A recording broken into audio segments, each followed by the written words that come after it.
Barriers and tall fences were toppled. People fell and were trampled. Many fled shoeless. Some police officers even contributed to the pandemonium, telling people to duck and run.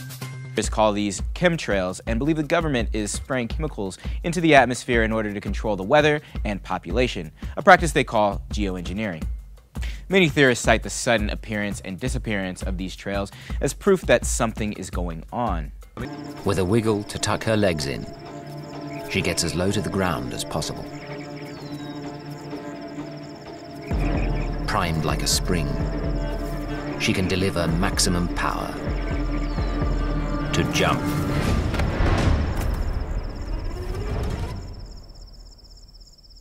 She hits her target 60% of the time. It's what makes black-footed cats the most lethal hunters in the entire cat family.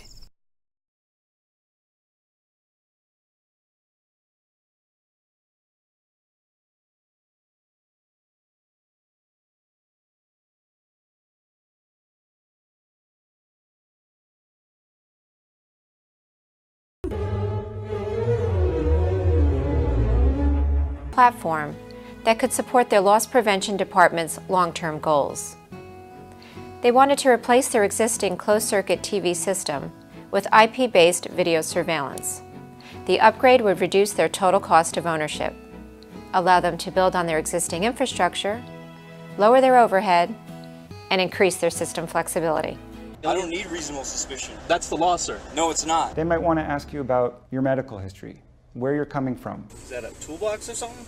On other days, they might decide that they want to search your car. You can't hardly get out on the road now if somebody doesn't stop you. It's like they think everybody out here is a criminal. These are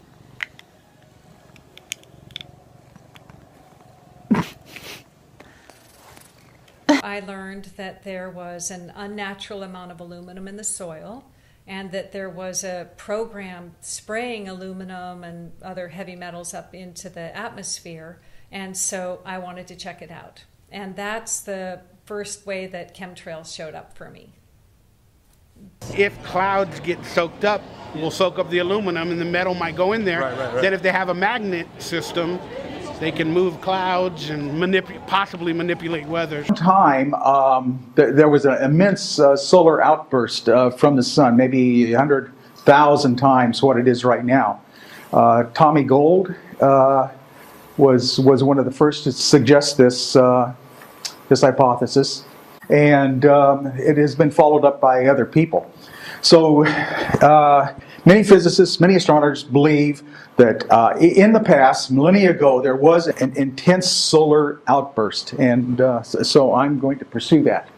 The Nobel laureates Chandrasekhar and Enrico Fermi were the first to solve the what was called the stability condition of a Z-pinch. Here's the 9 plasmoids. Actually, I've only drawn 5 or so. Let's look at the so-called eye or owl morphology in that that Z-pinch. It looks something like this when you false color it and fill it in, and then compare it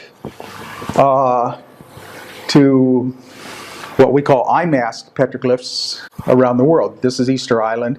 At a packed Penn Station, you can look at the video right here.